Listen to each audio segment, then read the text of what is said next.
agora Sub40, o programa de entrevistas de Ópera Mundi com Breno Altman. Boa noite a todos e a todas. Hoje é 18 de novembro de 2021. Começa agora mais uma edição do programa Sub40. Nosso propósito é entrevistar convidados e convidadas que representam uma nova geração de lutadores, pensadores e realizadores. Homens e mulheres de até 40 anos, às vezes um pouquinho mais, que são referências no mundo do trabalho, da cultura do esporte, das leis, da comunicação e da representação política. Nossa convidada dessa semana é Bia Caminha. Ela é vereadora petista em Belém, capital do Pará, a mais jovem vereadora da cidade. Daqui a pouco ela nos contará a sua idade. Como não bastasse, ela é líder da bancada do Partido dos Trabalhadores na Câmara Municipal e vice-presidente do PT Pará. Antes de começar a conversa, gostaria de pedir que façam uma assinatura solidária de Ópera Mundi em nosso site ou se tornem membros pagantes de nosso canal no YouTube. A imprensa independente e Ópera Mundi precisam da sua ajuda para se sustentar e se desenvolver. Também peço que curtam e compartilhem esse vídeo, além de ativarem o sininho do canal. São ações que ampliam nossa audiência, nosso engajamento e nossa receita publicitária. Nossos espectadores também poderão fazer perguntas, basta escrevê-las na área de bate-papo do nosso canal no YouTube. Se possível, contribuindo com o Super Chat ou o Super Sticker. Não importa se é um valor pequeno. Eu tenho dito para todo mundo, de grão em grão, a galinha enche o papo e o Ópera Mundi também. É a soma dessas pequenas contribuições programa a programa que nos ajuda a sustentar e a desenvolver nosso projeto jornalístico.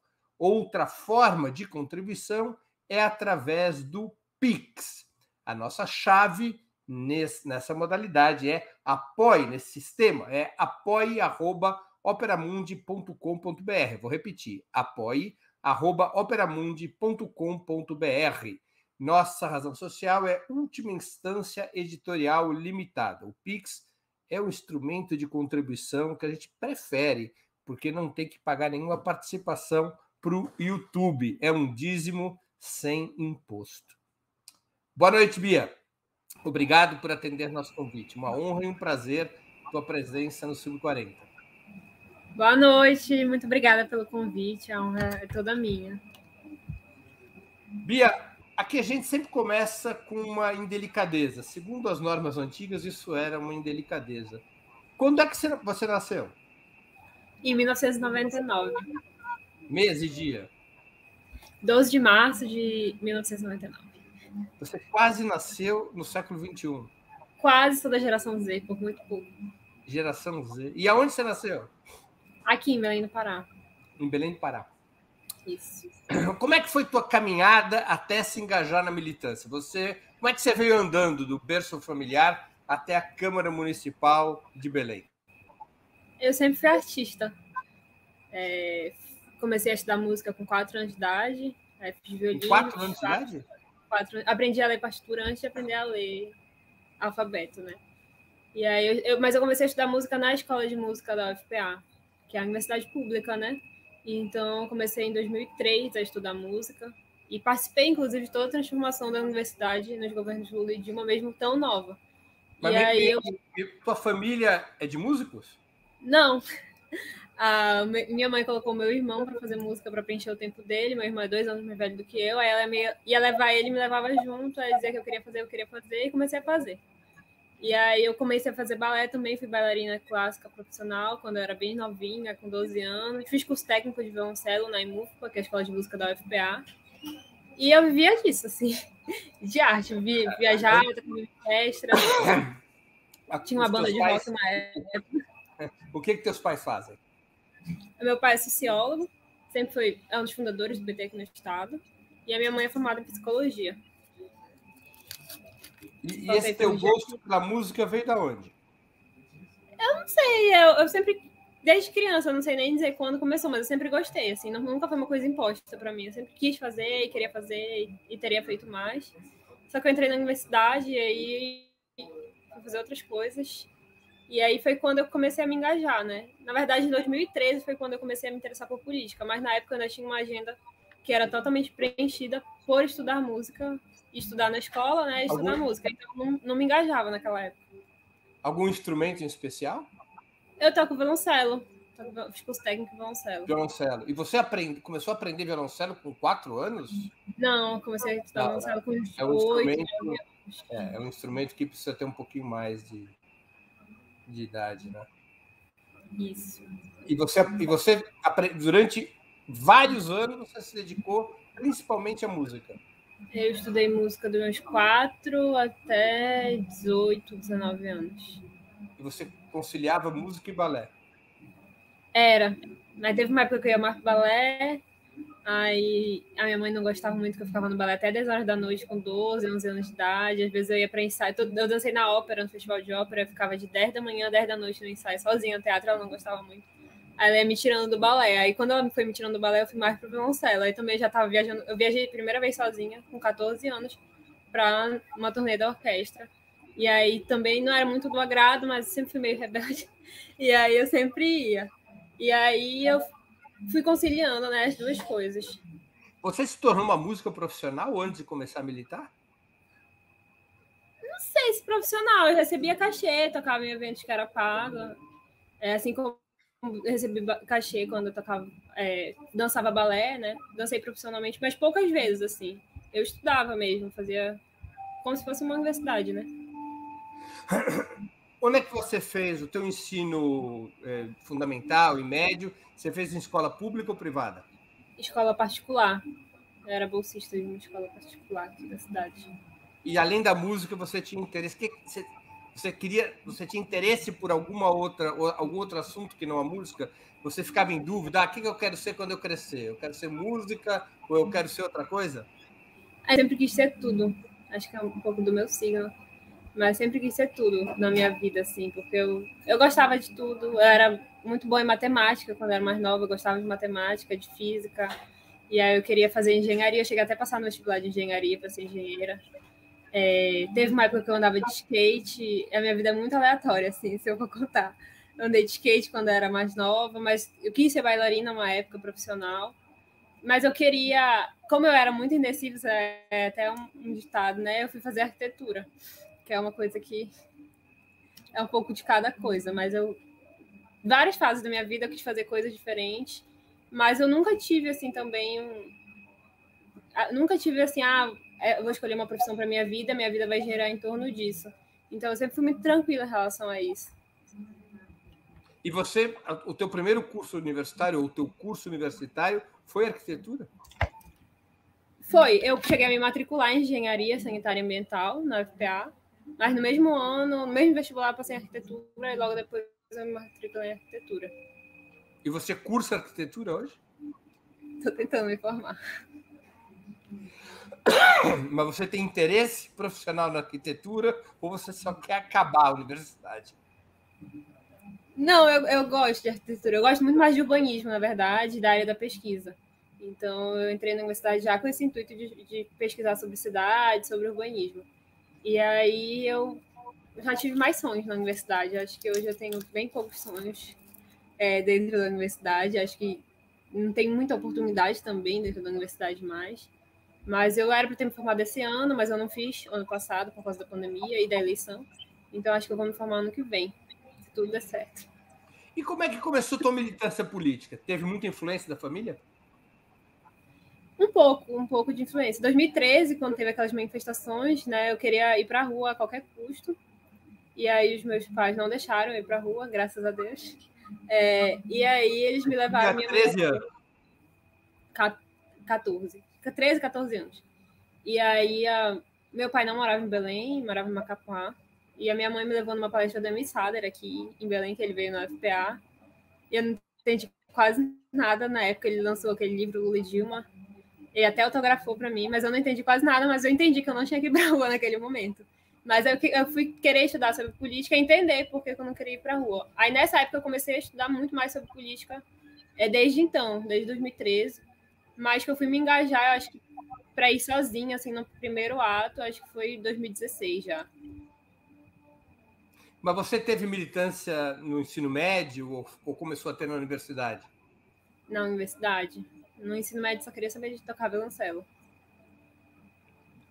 E na universidade você participou do movimento estudantil? Sim, ainda participo. Eu participei... Eu entrei em 2017, né? Meu primeiro ano do curso eu já me tornei presidenta do Centro Acadêmico de Arquitetura. Aí eu fui da da gestão, na verdade. No primeiro ano? Sempre fui muito assim. E aí eu ainda sou da gestão. Calouros não costumam ser eleitos presidente do Centro Acadêmico. Mas estava na troca de gestão, foi uma culminância, assim, né? Eu peguei a gestão que foi logo depois das ocupações, lá era já todo mundo bem próximo ideologicamente, e aí também não tinha muita gente que queria assumir no curso de arquitetura, né? Não tem muita tradição, o meu curso não tem muita tradição política, depois que foi se construindo isso. E aí eu fui para a presidência do Centro Acadêmico, poucos meses depois eu fui para a direção-geral do DCE, e menos de um ano depois eu fui para a direção da UNE, porque não existia militância do PT na universidade, né? Na verdade, existia militantes do PT dispersos. E aí, quando eu fiz 18 anos, um pouquinho depois que eu entrei na universidade, eu disse que eu ia organizar a juventude do PT. E aí eu comecei a organizar a juventude do PT na universidade. E você aí já filiou o PT quando? No meu aniversário de 18 anos. 2017. 2017. Aí você se filia ao PT. E há alguma corrente específica do PT? Não, eu fiz aniversário, sentei mais ou menos onde estou sentada agora, disse meu aniversário vamos filiar no PT, e aí eu me filiei no PT, eu não conhecia ninguém, só o meu pai que morava na Papá na época. Foi uma jornada para mim até eu entender o que era o PT. Costuma ser uma jornada que dura 40 anos para muitos de nós. 40 anos depois ainda é difícil entender. E aí você foi para a Uni? Isso. Eu até te conheci numa formação que a gente teve. Na época, eu participei de algumas atividades do Disparada aí em São Paulo, em 2019. E aí a gente começou a se organizar. A gente se organizou primeiro na universidade, né? Quando eu era presidente do Centro Acadêmico, eu não era de grupo político nenhum. Mas quando a gente foi para o DCE, a gente começou a organizar a juventude do PT. E aí a gente já era um grupo, né, de presidentes de centros acadêmicos, de militantes do PT, mas que a gente não se organizava internamente no PT, não se organizava em coletivo de movimento estudantil, só se organizava na amizade e no PT, assim, de uma forma muito solta. E aí a gente começou a querer se organizar no PT, aí a gente foi atrás de um coletivo, e aí fomos para alguns espaços, e aí foi nesse processo que a gente foi para a UNE, foi no ano do congresso, inclusive. A gente levou, acho que foi a maior delegação de centros acadêmicos para o CONEB, né, que é o que vem antes da UNE. E aí eu fui para a direção da UNE, em 2019.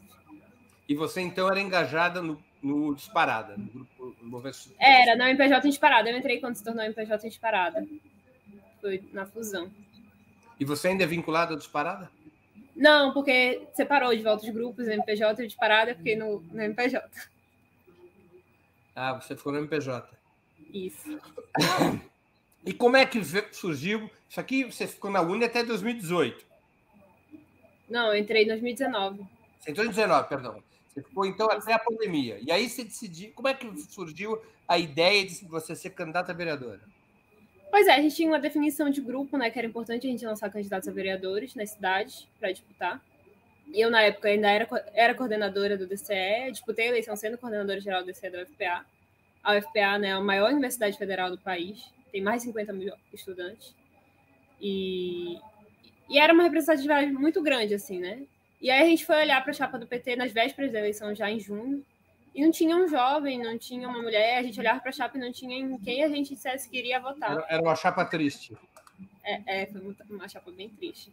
E aí a gente pegou e disse, não, a gente vai lançar uma candidatura. Na época não tinha muito apoio, existia um intencionamento, assim, né? Diziam, sai candidata, mas vai lá com Deus, sai candidata. E aí acabou que a gente decidiu, né? O grupo decidiu, não, a gente vai lançar uma candidata, a gente saiu mesmo com Deus para ser candidatos nessa... Mas, assim, foi em junho do ano passado que a gente decidiu isso. E aí foi pouquíssimo tempo de pré-campanha e de organização. E a sua campanha foi centrada nos estudantes da Federal do Pará? Um pouco. O nosso grupo, né, a gente tem um grupo de juventude e é quase todo mundo estudante. da UFPA e de outras universidades também, muita gente das universidades privadas, das universidades estaduais. E a gente... Mas eu sou feminista negra, né? Eu me reconheço enquanto feminista negra, sou bissexual. Então, sempre trabalhamos muito a pauta da Amazônia. Então, a campanha ela girou em torno desses vários eixos e do debate de direito à cidade, que é um debate que a gente sempre construiu dentro da universidade também. Entendi. E você, a sua candidatura não foi uma, digamos, uma aposta prioritária do PT. Você teve que navegar por conta própria. Nunca, nem de longe. Eles estimavam, a Secretaria Municipal de Mulheres estimava que eu ia ter 200 votos. E você teve quantos votos? 4.874. Você mesma se surpreendeu com a votação? Mais ou menos. Se fosse em junho, eu ia ficar surpresa, mas a gente apareceu em todas as pesquisas da majoritária, né? O Edmilson fazia pesquisa, a gente tinha um jeito de encontrar a pesquisa, a gente apareceu em todas as pesquisas feitas entre os 20 primeiros, então a gente já tinha uma noção de que tinha uma grande chance de ser eleito. Então a gente esperava positivamente, né? Quando estava nos bons dias, que ia dar certo. E aí, no dia da eleição, eu apostei a gente apostou, né? Quando eu apostei 3.000 votos, que dava para ter entrado pelo PT, mas a maioria das pessoas que fizeram a campanha apostaram bem próximo do que a gente teve. E qual você acha que foi o segredo para ter essa votação? Como é que você organizou a campanha? Para ter uma votação assim expressiva, sem apoio partidário, sem uma estrutura, imagino eu, material importante? Como é que a nossa campanha, a gente acho que gastou menos de 30 mil reais. E isso com as doações estimadas, né? Porque teve gente que emprestou carro, teve gente que emprestou local, e isso já estimando. Foi a campanha mais barata eleita na Câmara, entre os vereadores de esquerda. As outras vereadoras de esquerda que foram eleitas tiveram 4, 5 vezes mais recursos do fundo partidário do que eu. Eu não recebi nem 20 mil reais do fundo partidário. E foi uma campanha totalmente sem dinheiro, mas tinha muita militância, né? E a gente resgatou muito isso. A gente organizou uma campanha que cresceu muito nas redes sociais, que era o modo da gente se comunicar, mas também acho que pela agenda política que a gente apresentou na eleição. Assim, a gente tinha muita certeza que tinha que superar. Nunca tive falando sobre isso, nem sei se tu concorda, mas a gente entendia que tinha que superar essa história de legado do PT, de ficar girando em torno do legado do PT. Desculpa, não consegui entender. Superar essa história do legado do PT, porque aqui o pessoal do PT é muito velho, assim, e eles ficavam girando tudo em torno do legado do PT. Só que, assim, as pessoas estão passando fome, estão sem perspectiva, a juventude não tem como entrar na universidade, a gente não tem perspectiva de futuro quase nenhuma, e a gente vai ficar lembrando do que o Lula já fez, não serve para nada, sabe? Para nossa geração não serve para nada o que a gente já fez, se a gente não tiver uma perspectiva de futuro em cima disso.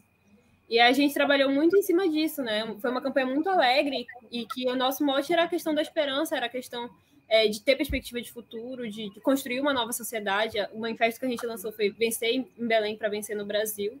E foi totalmente diferente de quase todas as outras campanhas petistas nesse sentido, porque o PT determinou aqui em Belém que a campanha ia girar em torno do legado do PT e da recuperação do legado do PT. E foi uma coisa que a gente se posicionou contra, todo mundo odiava a gente por causa disso, mas que foi certo no final das contas. Pelo menos que a gente tem de hoje, né? E não foi só uma coisa eleitoral, assim, né? A gente acredita mesmo nisso, de que não faz sentido, assim, não faz sentido para minha geração a gente ficar girando em torno do legado do PT. Não que a gente não reconheça, pelo contrário, né? A gente é filho dos governos do PT. Mas se a gente gira uma sociedade inteira em torno disso, a gente não dialoga com ninguém. Me conta uma coisa, quantos vereadores o PT elegeu em Belém? 2. A gente estava bem ruim. A gente tinha 1, e aí há 2 mandatos a gente tinha 1, e agora a gente tem 2, mas o pessoal tem 3, a maior bancada é de 4. E o outro vereador ou outra vereadora do PT tem que idade? Ele é o vereador mais antigo da Câmara. É uma dicotomia nossa. Ele já está no 4º mandato. Não, está no 5º mandato, o Amauri. E qual a idade dele? Eu nem sei, acho que ele tem mais de 60 anos. Mais de 60 ou mais de 70? Mais de 60. Mais de 60. Queria ser assim teu avô. Dava, eu tenho idade, eu sou mais nova que a filha dele. Dá para ele ser seu avô. Muito bom, é uma boa dupla. Você se entende bem com ele? Ele é ótimo, sempre tem uma luta na área das pessoas com deficiência, ele é cego, e é uma bancada bem representativa que a gente tem do PT aqui. E ele me ajuda bastante, assim, nas coisas. E como é que você virou vice-presidente estadual do PT se você era o patinho feio, quer dizer, entre muitas aspas, o patinho feio da campanha de 2020? Aliás, tem uma pergunta aqui da Cecília, de uma espectadora nossa. Eu já vou encaixar porque você responde, você já respondeu, na verdade. A Cecília contribuiu com o Superchat. A Cecília é uma das nossas espectadoras mais assíduas. Bia, por que escolheu o Partido dos Trabalhadores? Eu vou emendar com a minha pergunta, que é como é que você virou vice-presidente estadual do PT se você estava nesse, digamos, isolamento em 2020? Eu virei vice-presidente antes de virar candidata, né? E, inclusive, eu tinha várias tarefas na vice-presidência do PT. Quando eu me tornei vice-presidenta, eu já era diretora da UNE. Eu organizei, basicamente, a campanha do nosso grupo na área da juventude. Ajudei muito, na verdade, na burocracia mesmo do partido, né? De formar as chapas, ligar para as pessoas, acompanhar a eleição. Fui candidata também a presidenta distrital do meu distrito, que é Icoraci. Ainda sou presidenta, mas estou afastada do PT daqui de Coraci. E a gente organizava. O meu grupo político é um grupo muito rural e que tinha poucos jovens. O teu grupo político não é o Movimento Popular? Não. Explica aí direito. É porque a gente faz parte do MPJ e hoje a gente se reconhece muito mais como movimento social do que como um grupo político interno ao PT. Então, a gente não participa das disputas partidárias do PT a nível de tendência. Eu faço parte de um grupo político dentro do PT, que é dentro do campo da CNB, e o MPJ é um movimento social, que não segue orientação, a gente dialoga, mas assim, não é submetido a nada, tem sua direção própria, tem pessoas que não são filiadas no PT, e tem uma agenda de movimento social próprio, e a gente constrói dessa forma nacionalmente. Perdão. E você passou a ser vice-presidente do PT porque tinha o apoio apoio da CNB. Isso, aí eu fazia parte do grupo político, a gente participou bastante da eleição, outras pessoas também, e aí tinha uma cota de juventude que precisava ser preenchida. Eu era a principal liderança de juventude, uma das principais lideranças de juventude na época, era de Belém, e como meu grupo político é muito rural, eu não podia vir para as reuniões, né? Porque a maioria das pessoas moram no interior, muitas horas de distância. E aí eu fui uma escolha meio óbvia, meio fácil, assim, de me escolherem. Mas quando me escolheram, vieram assim, Bia, a gente te escolheu para ser vice-presidenta estadual, primeira vice-presidenta estadual do PT, eu nem esperava. E aí eu assumi várias tarefas, assim, viajei bastante, inclusive no início do ano passado, para impulsar diretório, e rodei bastante, assim, o estado nessas tarefas de organização partidária, e eu me dividi, assim. E foi assim que eu me tornei vice-presidente estadual do PT, meio do nada, como toda a minha trajetória política, muito rápido, na verdade, não é do nada, né? Porque eu vinha participando dos processos. E porque eu escolhi o PT, eu acho que eu não faria parte da política se não fosse através do PT. Eu não tive, assim, eu vou falar a verdade, mas eu cheguei nos espaços do PSOL, né? O PSOL é muito forte em Belém, e quando eu tinha ali meus 13, 14 anos, na época do... Não, já era mais velha. Na época do Fora Cunha. E aí eu cheguei lá, meteram um pau na Dilma. Chamaram a Dilma de vadia, de várias coisas, numa roda feminista. E aí eu olhei assim pra aquilo e disse, meu Deus, eu não vou ficar aqui nesse negócio, não. E eu nunca mais quis saber do PSOL. E eu disse, não, eu tô do lado da Dilma, tô do lado do Lula. E vou participar aqui desse projeto. Mas eu sempre acreditei no PT também enquanto projeto, né? Eu participei da transformação da universidade pública. E quando eu entrei na IMUFPA, por exemplo, só quem estudava música em Belém era quem era filho de alguém da elite paraense, né? E a escola era uma escola totalmente sucateada, não tinha instrumento, não tinha nada, tinha aluna que dormia na porta da escola, porque não tinha bolsa, vinha do interior tentar. E a escola que eu saio é uma escola enorme, reformada, que todo mundo tem instrumento, todo mundo tem bolsa, todo mundo tem acesso às coisas, que muita gente sai de lá para morar fora, para ter sonhos, né? Então, eu fui atravessada pelo governo do PT. Eu entrei na universidade também, pública, e isso foi muito marcante na minha vida e na minha trajetória de vida. E eu sempre tive assim, uma convicção que aquele era o projeto que eu queria construir. Então, não fazia sentido para mim participar de outro partido político, assim. E não faz até hoje, para falar a verdade. Se não fosse no PT, eu não estaria em nenhum outro lugar. Você trocou a música pela militância totalmente? Não. Na verdade, eu parei de estudar música porque todos os professores de violoncelo da cidade me assediaram e eu não tinha mais com quem estudar. Tô falando rindo, mas... E aí eu fui me afastando da música por causa disso. E eu falo até publicamente sobre isso. Não vou falar todos, né? Porque depois alguém me processa, mas alguns. E aí é muito violento também, né? Esse espaço da música para as mulheres. E aí eu fui largando, não me sentia bem, me sentia muito ansiosa. E aí, na verdade, eu não troquei pela militância. Eu fui para estudar na universidade, né? Fiz pesquisa, fiz PIBIC, me envolvi em vários projetos dentro da universidade, fui trocando. PIBIC, iniciação científica. Ah. E você não toca mais violoncelo? Eu sou espírita também. Então, quando eu saí da escola de música... Você é muita coisa. E eu não era só espírita, eu era coordenadora de grupos de juventude, de arte, das direções de centros espíritas, dos vários que eu participava. E voluntária em vários centros espíritas. A minha família é espírita. Eu sou espírita. E participo da religião ativamente. E aí eu tocava muito no centro espírita. E eu comecei a organizar grupos dentro do centro espírita depois que parei de estudar. Mas aí também... Aí do centro espírita, do movimento espírita, né, que a gente se reconhece dessa forma, eu troquei pela militância. Eu admito que eu troquei.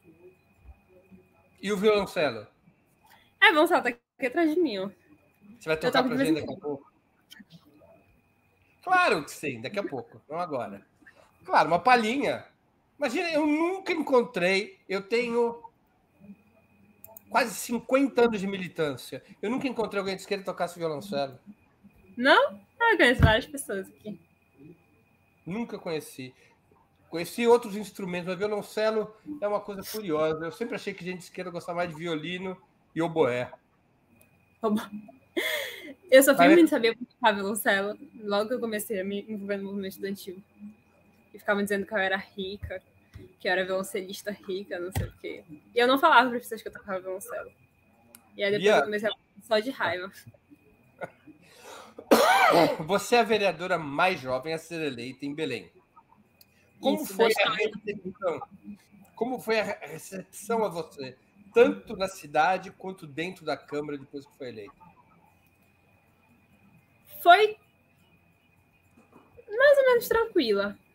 Na cidade, logo que eu fui eleita, todo mundo, enfim, né? Eu aumentei mais de 10 mil seguidores nas redes sociais, para ter noção, em questão de menos de 5 dias. Então, todo mundo passou a me conhecer, me falar comigo na rua. E desde então, as pessoas... Poucas vezes eu recebo algum tipo de comentário negativo na rua. Assim, muita gente me reconhece. Hoje mesmo eu encontrei uma pessoa que veio cantando em minha direção o jingle da minha campanha, dizendo que tinha votado em mim. E eu não conhecia. Então, é muito assim. Belém é uma cidade que todo mundo se conhece, né? Então, as pessoas me recebem muito bem, assim, ficam muito felizes por essa renovação. Na Câmara, eu sou uma pessoa muito tranquila. Sou uma pessoa muito combativa quando eu tenho que ser, mas eu sou uma pessoa muito tranquila de lidar, né? De conversar com todo mundo, me chamam para beber, eu vou. E aí, quando eu entrei na Câmara, todo mundo ficava me olhando assim, tinha medo de falar qualquer coisa que achavam que eu ia colocar na internet. E eu acho que eu sou a vereadora que tem mais seguidores nas redes sociais. Então, eles achavam que eu ia cancelar todo mundo o tempo todo. E aí, foi passando um tempo, né? Aí vieram conversar comigo, os vereadores da direita, falando assim, mas Bia, tu não é como a gente pensava que tu era. Tu é uma pessoa tranquila, tu conversa com todo mundo. E aí todo mundo me trata, tirando 2 vereadores que são da extrema-direita, todo mundo me trata muito bem, assim, né? Acho que o Mauri, que é outro vereador, tem uma contribuição grande nisso, porque ele é bem brother das pessoas, assim, até demais às vezes, até brinco com ele. Mas a gente tem nossas divergências políticas, e eu não abro mão delas, acho que eu sou uma das pessoas que menos abre mão delas, inclusive. Mas eu tenho um trato com os outros vereadores muito tranquilo, assim. Dos vereadores, mas, assim, na Câmara, eu sempre conto que do dia 1º de janeiro ao dia 23 de fevereiro, todos os dias que eu entrei na Câmara, me perguntaram para onde eu estava indo. Todos os dias. E até hoje tem vezes que me barram no plenário porque acham que eu não sou vereadora. O PT faz parte da base do Edmilson, não? Isso. O Edmilson tem maioria na Câmara? Ele não, mas o governador tem. E o governador ajuda o Edmilson. Ajuda bastante. É uma boa relação do Edmilson com o Barbalho, o Helder Barbalho. É, muito boa. Muito boa mesmo. Se não tivesse essa relação, o governo estaria muito ruim, porque a gente está muito quebrado de orçamento. É um bom governo do Edmilson? Acho que está se constituindo ainda. Foi muito difícil esse ano. Ele está bem de saúde já? Tá, ele voltou dia 16. Graças a Deus, estava preocupada com esse homem. Sim, é verdade. Ele e as relações do PT com o PSOL em Belém e no governo são boas?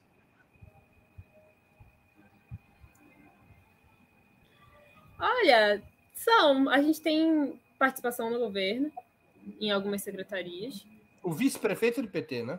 O vice-prefeito é do PT. Mas a gente tem algumas dificuldades de trato, de relação, da bancada do PT com a prefeitura, da militância do PT, que está sendo muito cooptada por cargo, dos processos de participação popular, que nem sempre são tão populares assim. E a gente discute, inclusive, isso, assim, né? A militância do PT não é tão satisfeita com o governo, mas a gente acredita no governo, né? Acredita que é preciso defender ele, mas tem problemas. Não vou mentir dizer que não tem problemas. Tem problemas, mas a gente sempre está defendendo e tentando resolver os problemas internamente, né? Por dentro. Essa relação em Belém do PT com o PSOL significará apoio a alguma candidatura comum para o governo do Estado? Perguntas polêmicas. Eu acho que não. Nós do PT somos base do governo do Helder Barbalho, desde o segundo turno do ano passado. Foi uma aliança naquele momento. Eu era contra naquele momento, mas fiz campanha mesmo assim, porque o PT decidiu. Mas naquele momento foi o que deu sustentação para a campanha do Haddad aqui em Belém. Isso está falando da campanha de 18. De 18. E aí a gente entrou no governo, faz parte do governo hoje. O governo é um governo que tem muitas contradições, mas que tem avançado em muitas pautas que a gente defende. E faz mais sentido tá construindo essas pautas dentro do que tá fora. Mas o PSOL e o Helder, né, que é do MDB, tem um atrito histórico aí dentro, apesar de que o nosso resultado da segundo turno na eleição de 2020 deve-se muito ao apoio do Helder. Mesmo que não tenha sido um apoio direto, é só a gente ver as urnas, né? E que foi pouquíssima diferença de votos. Né? Do outro lado estava a extrema-direita, e a gente deve bastante a isso. E eu acho que o pessoal, não sei como vai se posicionar, mas hoje tem um diálogo muito grande com o governo do Estado e precisa do governo do Estado para governar, inclusive na Câmara. Especialmente a relação entre o Edmilson e o Helder é boa, né? Eles estão muito bem. Eles dois são dois democratas, né?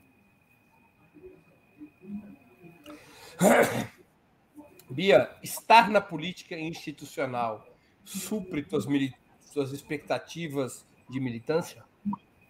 Não. Mais ou menos, na verdade, né? Eu gosto de estar na política institucional até certo ponto, porque em vários momentos, né, eu me vejo ali a única pessoa negra, a única mulher, a única pessoa jovem, sentando em várias mesas de discussão que a gente nunca esteve. E eu gosto de poder estar nesses espaços, de alguma forma participando dos processos de decisão, porque acho importante para a política. No entanto, eu sempre fui muito militante, né? E de fazer ação direta, de organizar coisas que eu não posso falar em live e de estar nos processos políticos, assim, me jogar nos processos políticos. E hoje em dia eu não posso fazer mais quase nada, porque eu não posso ficar me expondo, isso é muito frustrante para mim. E também, às vezes, é muito difícil, né? É muito difícil porque a gente não tem tempo para fazer as coisas que eu gosto de fazer e nem cabeça, às vezes. Mas o nossa mandata, como a gente chama, ele é muito girado para a militância, assim. Onde é que você se imagina estar daqui a 10 anos? Eu não faço ideia, eu espero estar formada.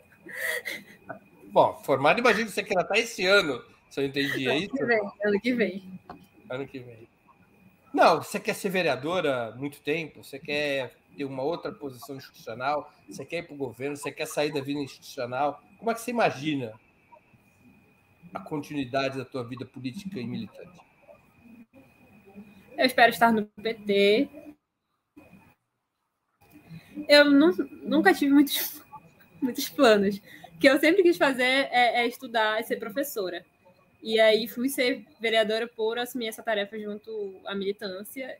E se eu tiver que continuar assumindo algumas tarefas, eu vou continuar assumindo. Provavelmente vou estar nas eleições do ano que vem, por entender da importância. Mas assim, se alguém me disser, vai ser candidata? Isso. Candidata a quê? Acho que deputada estadual ou federal, não sei. O PT está numa indefinição ainda. Olha, Rodrigo. O PT te trata melhor agora, você acha? Mais ou menos. Você acha que você vai ter algum mais apoio do que teve em 2020? Não. Bom, mas não porque eles vão dar, né? Porque a gente está conquistando, a gente está vencendo quase todas as eleições setoriais agora. Então, eles vão... A gente aumentou de 2 cadeiras para 4 na Executiva Municipal. Ou seja, há uma renovação geracional forçada pelo movimento de vocês. Sim. E aí, mas a gente tem uma relação muito mais tranquila, né? As pessoas não têm mais essa dúvida de que a gente tem uma participação. Só que as pessoas ainda têm muita desconfiança, assim, né? Porque... Pela juventude ou pela política? Não, me falaram isso, assim, tu não pode ser candidato a deputado estadual porque tu tem risco de se eleger e tirar um dos nossos. Dos nossos quem? Eu não sou do PT. E aí, não querem muito que eu seja candidato a deputado estadual por isso. Porque é isso que me falam, porque eu posso ter chance de me eleger e tirar um dos deles. Eu até falei isso pro Lula, quando eu encontrei com ele. E aí, queriam que eu fosse candidata a deputado federal, que é mais distante a chance de eu ser eleita. Só que eu falei que eu não ia ser laranja para a eleição, e aí tá nesse impasse. Mas hoje a maioria do partido aprova e apoia que eu seja candidata a deputada estadual. E você?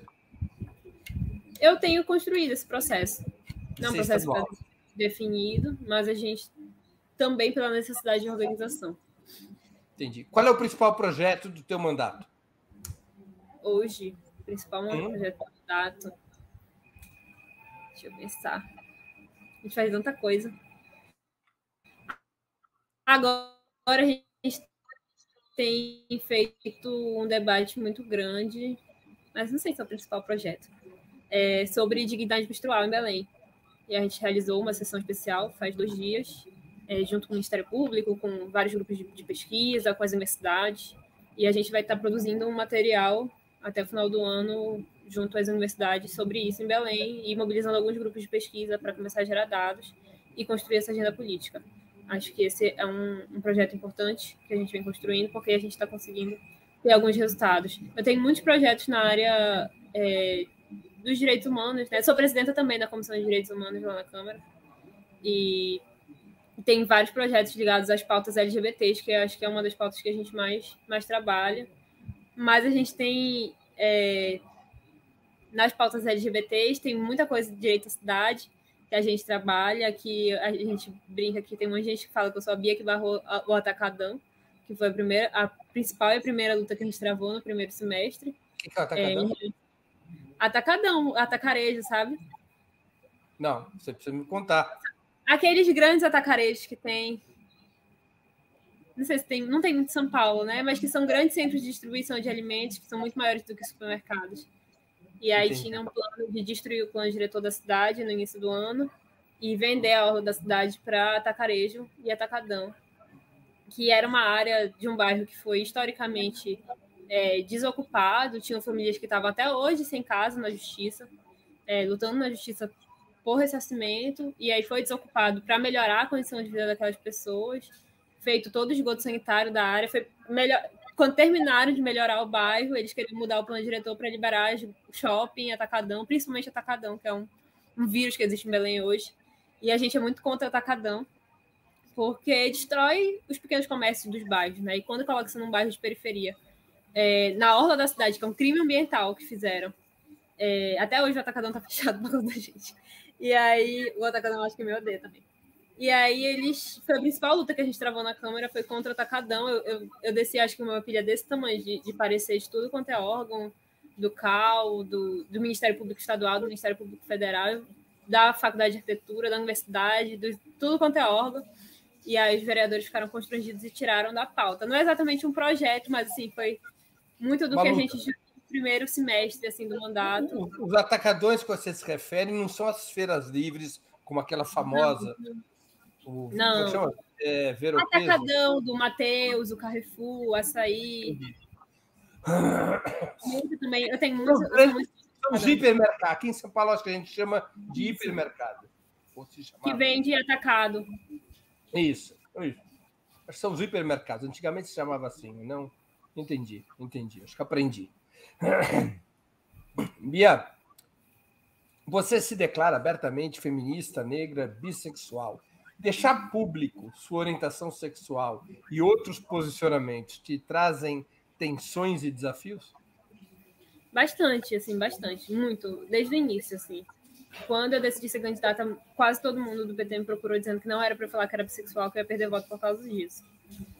Pessoas, assim, muito próximas de mim também, e eu falei assim, se não for para ser eleita sendo bissexual, não vou ser eleita de jeito nenhum. E aí, em pé, na época, dizendo que eu ia me afirmar dessa forma, e me afirmei. Foi difícil, assim, né? Sofri até ameaça de morte, assim, na internet, várias pessoas dizendo que eu tinha que acabar igual a Marielle.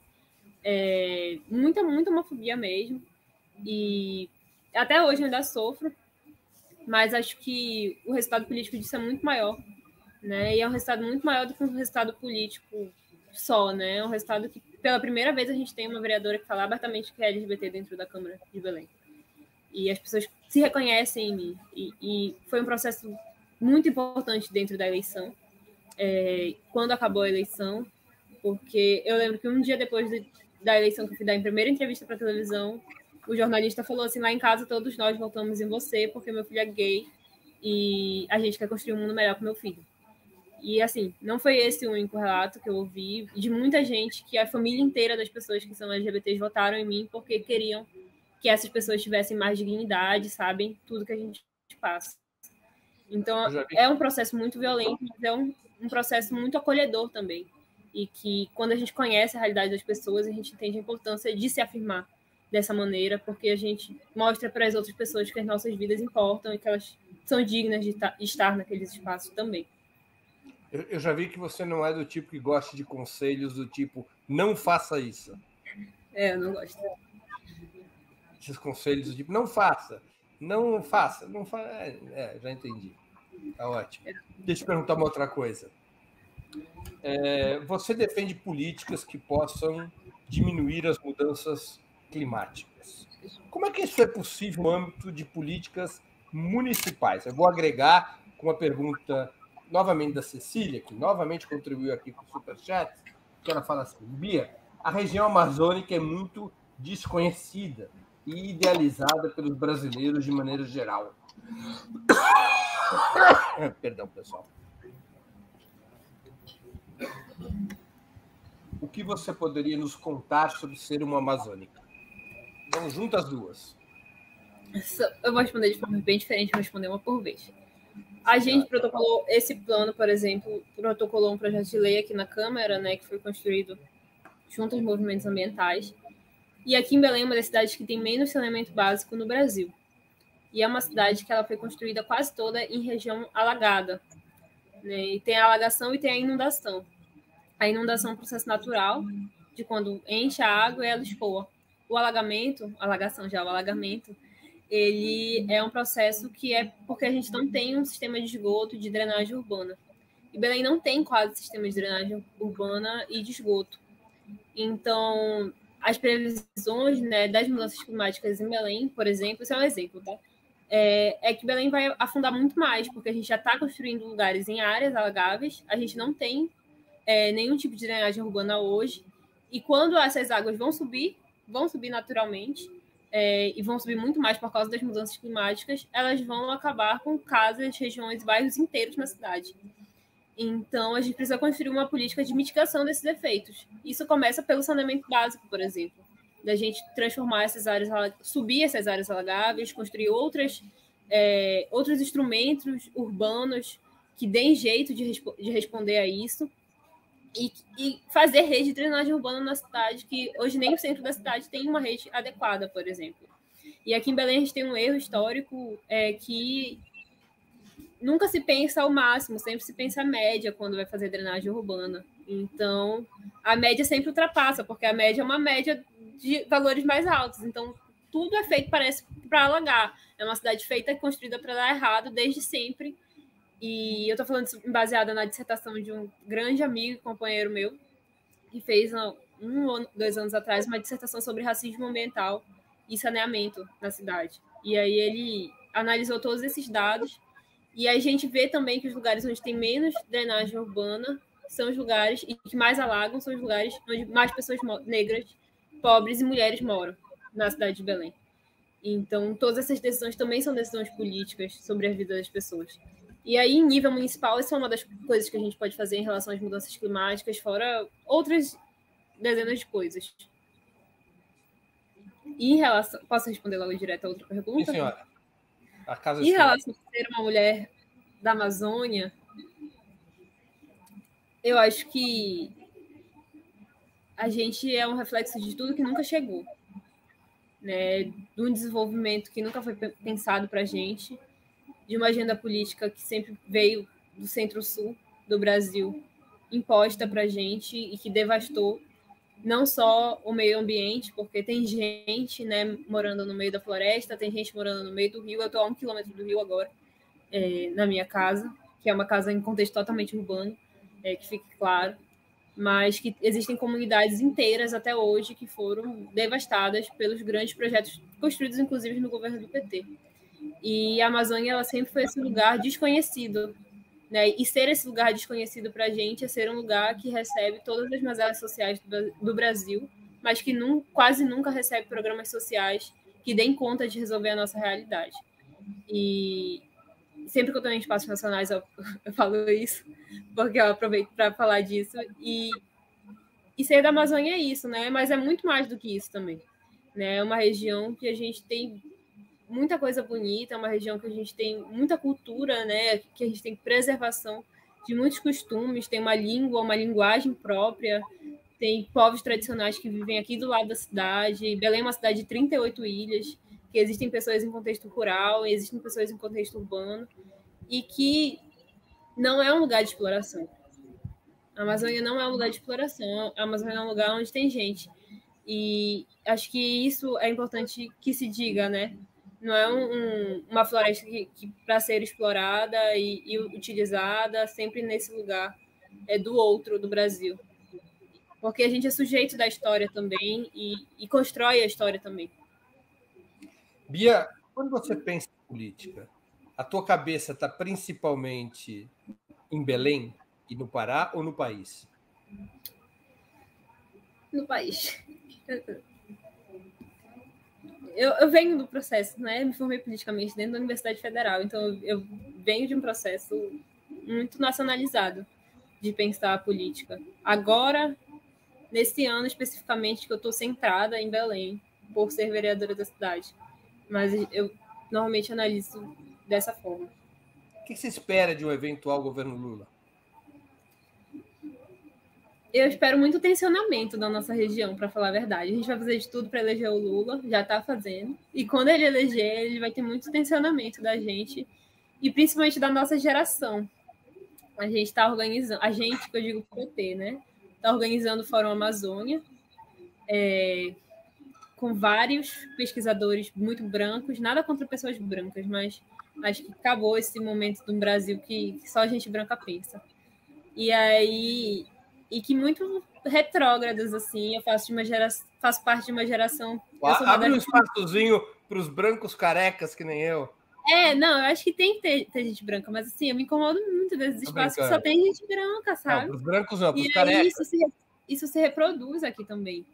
Então, a gente já tem gerado os tensionamentos porque está construindo uma agenda do PT na Amazônia, que é uma agenda do PT na Amazônia de 1990.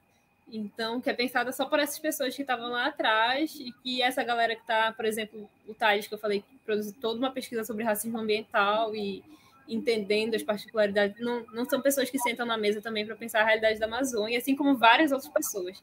Então, a gente já tem... Perdão.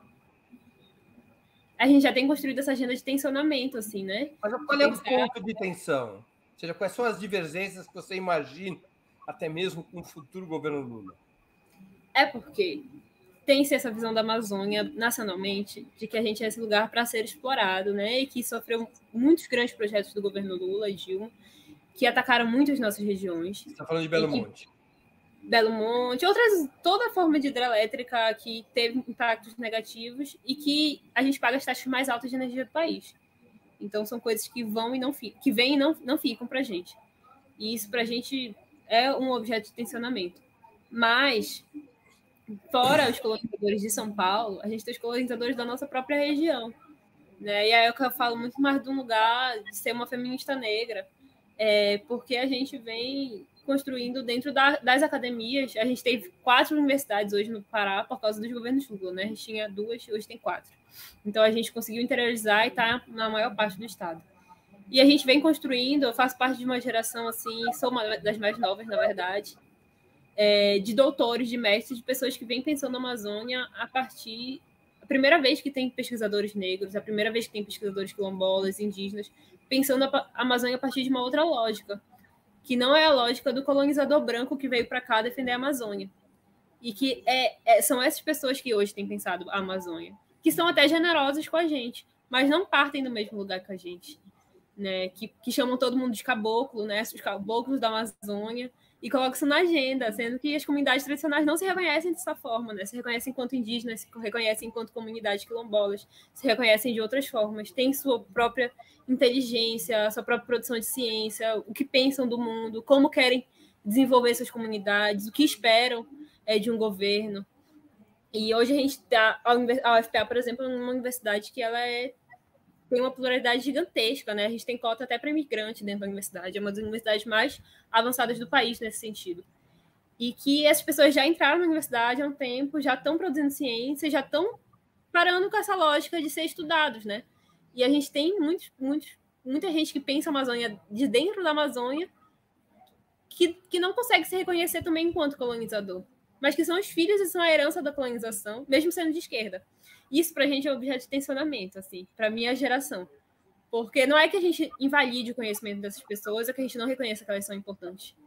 Mas é que a gente quer que as nossas pessoas que pensam e que vêm de lugares que a gente vem também estejam ali naquele espaço. E não sei se o PT gosta tanto disso. Eu entrevistei recentemente a jornalista Eliane Brum, que está vivendo em Altamira já há alguns anos. E ela, ao tentar definir sua posição sobre quais ela achava que deveriam ser os compromissos ambientais de um novo governo de esquerda, ela falou uma questão muito importante sobre a Amazônia. Um compromisso de não construir mais hidrelétricas na região amazônica. Você está de acordo com essa posição? Parar de construir hidrelétricas. Outras formas de energia. O Nordeste tem uma experiência ótima de energia eólica, energia solar. E você acha que essa pode ser uma pauta também, para usar a tua expressão, de tensionamento no novo governo Lula? Eu lembro... Não vou expor. Mas teve um dirigente do PT que veio para uma plenária com a gente e aí estava todo mundo metendo pau em hidrelétrica. Ele, mas gente, por que vocês são contra a hidrelétrica? A gente, vai lá em Tucuruí, vai lá em Belo Monte, vai lá conhecer a realidade. Entendi. Vem cá, é agora que você vai pegar o violoncelo? Vou pegar. Tô há meses sem tocar, ele tá todo... Mas você vai tocar um pouquinho só. Uma coisinha pequena, só para mostrar todo mundo que você toca o violoncelo. E tocar. Tem vídeo no meu Instagram. Tá. Vai ficar para a próxima. Isso. Bia, a gente está terminando aqui a nossa entrevista. Eu vou te fazer umas perguntas ping-pong com as quais a gente sempre termina as conversas aqui no Sub-40. Eu peço de novo desculpa às pessoas pela minha tosse e pela respiração. Mas fiz o meu possível antes do programa para me apresentar mais rígido, mas tá difícil. Vamos lá. Prato imperdível. Eu respondi um lá no que tu me mandou, mas eu já tô pensando em outro aqui. Você tem a livre para responder tacacá. O que quiser. Isso que apareceu, o que é? Risoto de camarão, que é outra coisa que eu gosto muito também. Mas o prato eu tô signo de peixes. Qual que é? Esse prato. Tacacá, mas risoto de camarão a gente come muito aqui. E o que é o tacacá?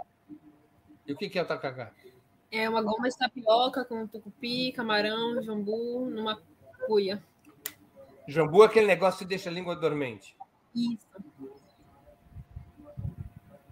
Entendi.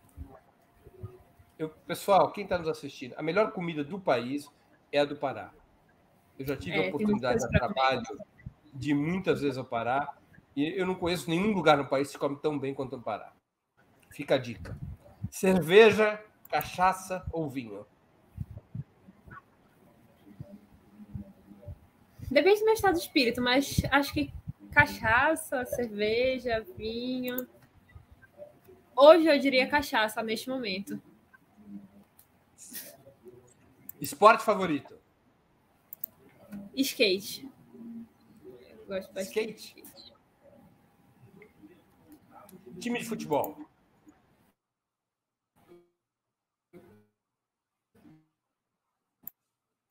Remo. O Remo é um clube mais popular do que o Paysandu?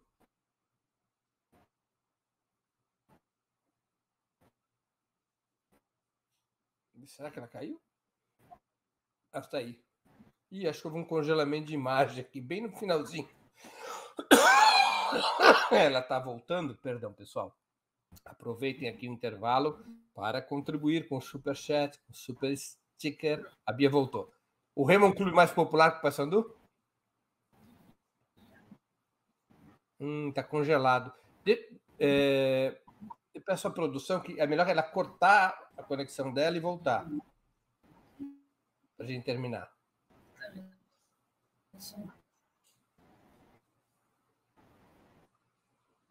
Que aí quando voltar, volta melhor. Então, vamos aqui aproveitando o finalzinho do programa. Eu estou aqui nas perguntas ping-pong com a Bia, mas o pessoal ir contribuindo. Ainda dá tempo de contribuir com o Superchat, com o Super Sticker, tornando-se membro pagante do canal do Opera Mundi no YouTube, fazendo uma assinatura solidária no nosso site ou ainda contribuindo através do Pix. A nossa chave no Pix, eu já disse, é apoie@operamundi.com.br. Voltou, Bia? Ixi, acho que a conexão dela não está. Você me escuta?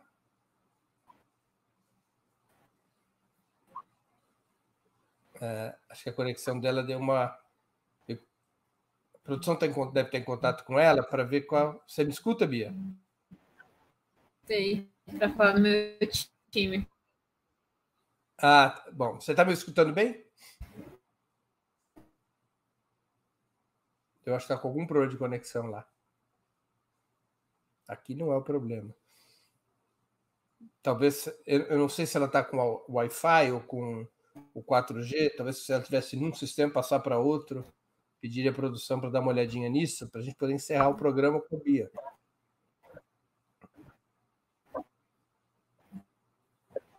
Alô? Vou pedir a produção. Pronto, agora sim. E agora você me escuta de novo, direito.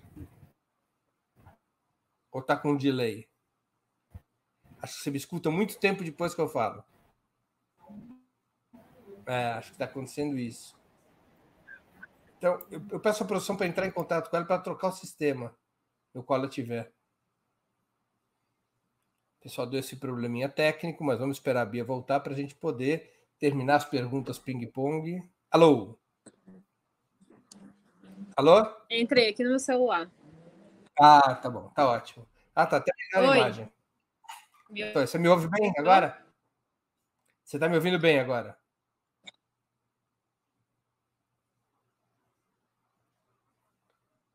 Você me ouve bem, Bia?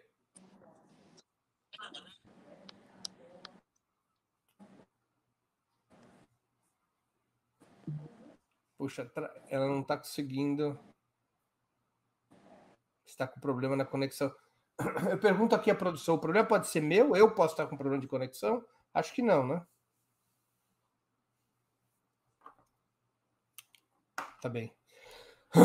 Então, Bia, vamos esperar mais um pouquinho para ver se ela consegue voltar. A gente foi quase até o finalzinho da entrevista e a gente está tentando resolver. A gente vai terminar as perguntas ping-pong e aí encerrar a nossa entrevista. Vamos esperar a Bia voltar.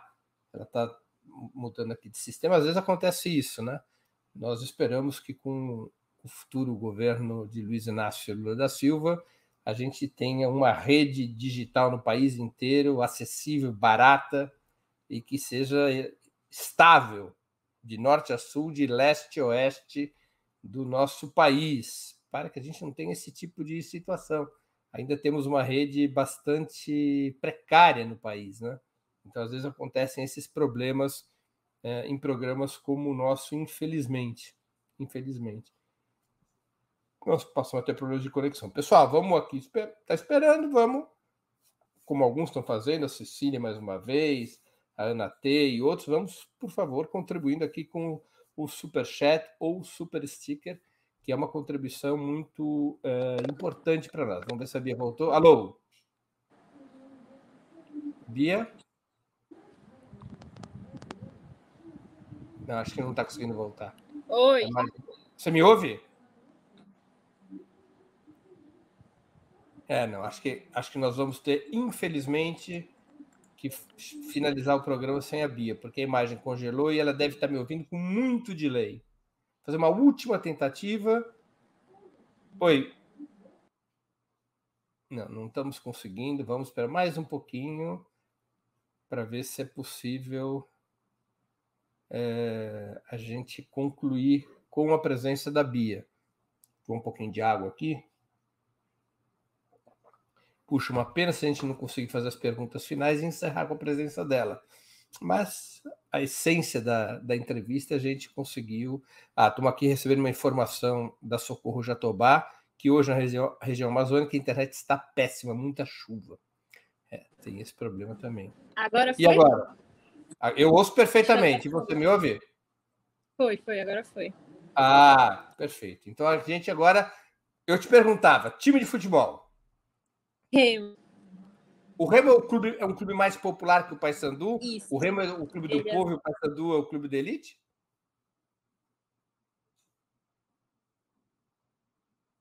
Acho que travou de novo. Acho que fala a palavra Remo, trava. Algum torcedor do Paysandu deve controlar a rede no Pará.